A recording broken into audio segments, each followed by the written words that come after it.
बच्चों, last video में हमने पढ़ा था वैदिक पीरियड के बारे में। ये हम हिस्ट्री ऑफ इंडियन कॉस्ट्यूम्स पढ़ रहे हैं।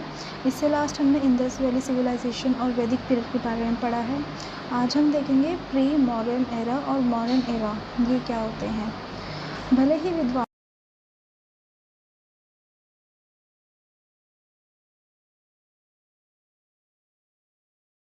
टेराकोटा कलाकृतियों को मौर्य युग से पहले का माना गया है, जो ड्रेसिंग स्टाइल की निरंतरता यानी कॉन्टिन्यूटी को मौर्य काल तक ले जाते हैं।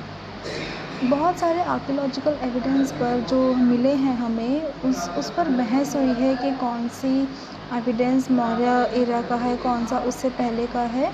तो बहुत सारे ऐसे प्रूफ मिले हैं, बहुत सारे टेराकोटा मूर्तियाँ कलाकृतियाँ ऐसी मिली हैं जिनसे वो मौर्य युग से पहले की लगती हैं, जिनकी ड्रेसिंग स्टाइल को मौर्यन पीरियड तक कंटिन्यू किया गया है। बहुत से ऐसी कलाकृतियाँ मिली हैं। टेराकोटा को भी मौर्य काल की तरह ही मानवीय चेहरे को चित्रित करने का स्वाभाविक शैली है।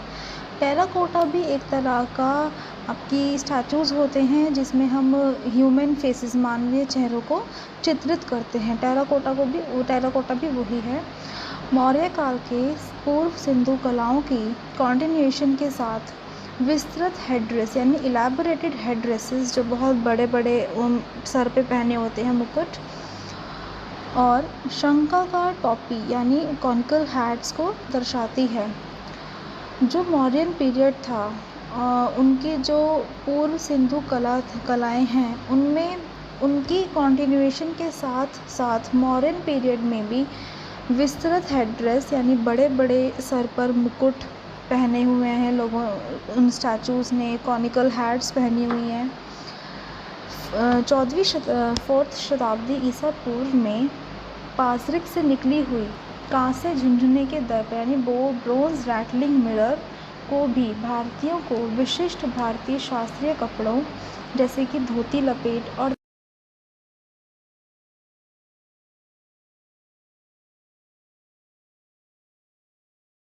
ईसा में कुछ पाज़रिक से कुछ आपके स्टैचूज़ निकले हैं, ब्रोंज रैटलिंग मिरर्स निकले हैं।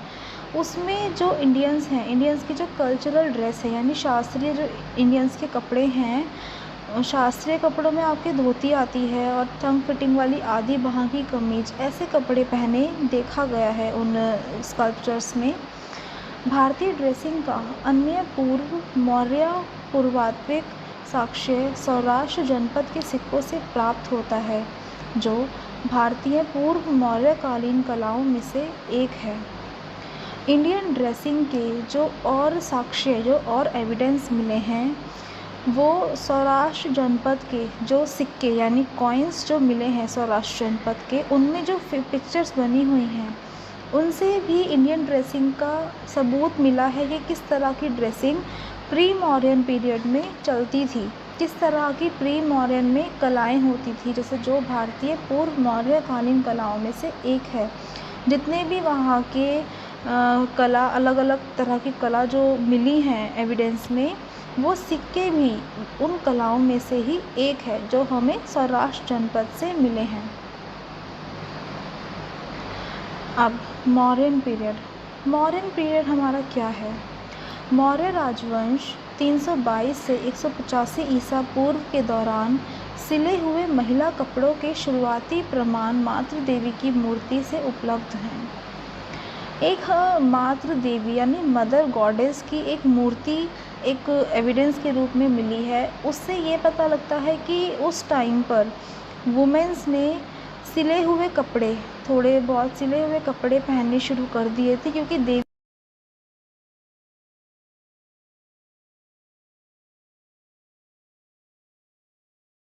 राज्य की महिलाएं अक्सर काशीदाकारी वाले कपड़े का कमरबंद पहनती थी, जिनके एंड्स पर ड्रम हेड नोट होते थे। मौर्य साम्राज्य की जो फीमेल्स थी, वो अक्सर एम्ब्रॉयडर्ड फैब्रिक के वेस्ट बैंड यानी कमरबंद पहनती थी, मतलब कपड़े के कमरबंद होते थे उनके, और उन कपड़ों पर अलग अलग तरह की एम्ब्रॉयडरी होती थी। और उन वेस्ट बैंड के जो एंड्स होते थे, मतलब जिसको वो बांधते थे, उन पर एंड्स पर एक ड्रम हेडेड नोट होता था, मतलब जो उनकी गांठ होती थी वो ड्रम के हेड जैसी होती थी। एक ऊपरी वस्त्र के रूप में लोगों का मुख्य परिधान उतारिया, जो कि एक लंबा स्कार्फ, वो था। ऊपरी वस्त्र यानी कि अपर गारमेंट, यानी कि जो वो ऊपर पहनते थे। एक उतारिया यानी उतारिया हमने पहले भी पढ़ा है इंडस वैली के टाइम पर भी, एक स्कार्फ को बोलते हैं, एक लंबा स्कार्फ। उतारिया को वो लोग अपर गारमेंट के रूप में पहनते थे। अंतर केवल पहनने के तरीके में मौजूद था। पहले इंडस सिंधु घाटी के दौरान उतारिया को पहनने का तरीका अलग था, मौर्यन पीरियड के दौरान उतारिया को पहनने का तरीका अलग था। तो जो अंतर था वो सिर्फ उनके पहनने के तरीके में मौजूद था, गारमेंट वो उतारिया ही था। कभी कभी इसके एक एंड को एक कंधे पर फेंक दिया जाता था और कभी कभी इसके दोनों कंधों पर लपेट दिया जाता था। कभी कभी तो उतारिया को वो सिर्फ एक कंधे पर ऐसे फेंक कर उसको ड्रेप कर लेते थे, लेकिन कभी कभी उसको दोनों कंधों पर वो लपेट लेते थे उतारिया को। तो डिफरेंस सिर्फ पहनने के तरीके में था, गारमेंट उनका वो ही था। वस्त्रों में मुख्य रूप से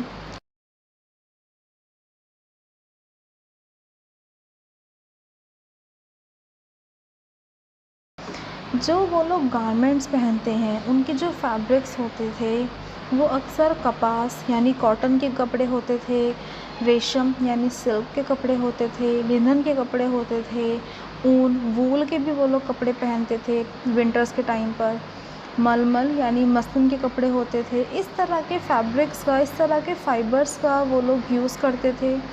इस युग में भी आभूषण एक विशेष स्थान था। मौर्यन पीरियड में भी ज्वेलरीज़ की एक अलग से जगह थी। मौर्यन पीरियड में भी लोग ज्वेलरीज़ को पसंद करते थे। सतलरी, चुलरी और पकलरी कुछ हार थे। ये तीन जो हैं, ये सतलरी, चुलरी और पकलरी, ये कुछ ज्वेलरीज़ के नाम हैं जो उस टाइम पर लोग पहनते थे। पुरुषों ने अंतरिया और ट्यूनिक पहना था। अंतरिया यानी घुटने की लंबाई कच्छा शैली में पहने हुए, अंत में मध्य मोर्चे पर टक किया। अंतरिया उनका एक लोअर गारमेंट था जो कि नी तक था और उसको बीच में उन्होंने टक किया हुआ था। और जो उनका ट्यूनिक था, ट्यूनिक किस तरह का, कट और सिलने वाले परिधानों में एक प्रारंभिक चित्रण, जो हम कहते हैं कि मॉडर्न पीरियड में हमें स्टिच मतलब सिले हुए कपड़ों का प्रमाण मिला है। ट्यूनिक उन सिले हुए कपड़ों में से एक है। ट्यूनिक हम सबको नॉर्मली पता भी है क्या होता है।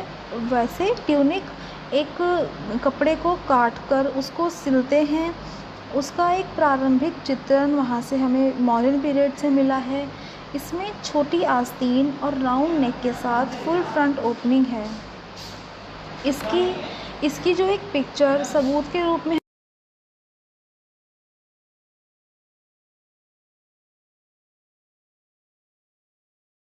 हम लोग आज के टाइम पे बनवाते भी हैं अपने ट्यूनिक्स में। तो छोटी आस्तीन के साथ राउंड नेक उन्होंने पहना हुआ है, जिसकी फुल फ्रंट ओपनिंग, यानी कि जैसे हमारी शर्ट्स होती हैं, शर्ट्स में पूरी आपकी फ्रंट ओपनिंग होती है, उसको आगे से बटन से बंद करते हैं, उसको आगे से पहनते हैं, फ्रंट की ओपनिंग होती है शर्ट्स की। इसी तरह से उन ट्यूनिक्स की भी फ्रंट की ओपनिंग होती थी। गर्दन और कमर पर गांठ और हिप लेंथ है। उन ट्यूनिक्स को वो लोग गर्दन पर बांध देते थे और कमर पर वो लोग बांध देते थे, और वो ट्यूनिक्स उनके हिप के लेंथ के होते हैं।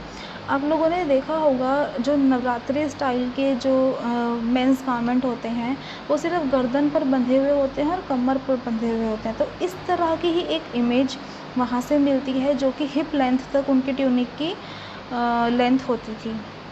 एक योद्धा की प्रतिमा बूट्स और बैंड को दर्शाती है। एक योद्धा यानी एक सोल्जर की भी प्रतिमा मिलती है एविडेंस के रूप में, जिसने बूट्स डाले हुए हैं। बूट्स जो हमारे थोड़े से घुटने तक या फिर काफ तक की लेंथ के होते हैं, इस तरह के उन्होंने बूट्स डाले हुए हैं। और उन्होंने बैंड यानी रबड़ का इस्तेमाल, मतलब कुछ उन्होंने बैंड का इस्तेमाल किया हुआ है अपने बालों को पीछे की तरफ बांधने के लिए।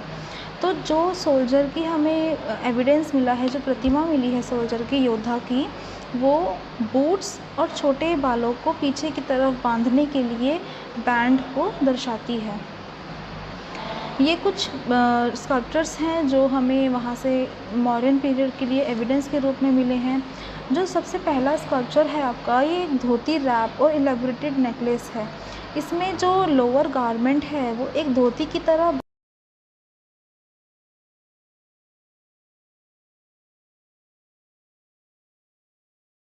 नेकलेस डाला हुआ है। और दूसरी हमारी जो पिक्चर है वो एक hair style of Mauryan period है, किस तरह के हेयर स्टाइल्स चलते थे।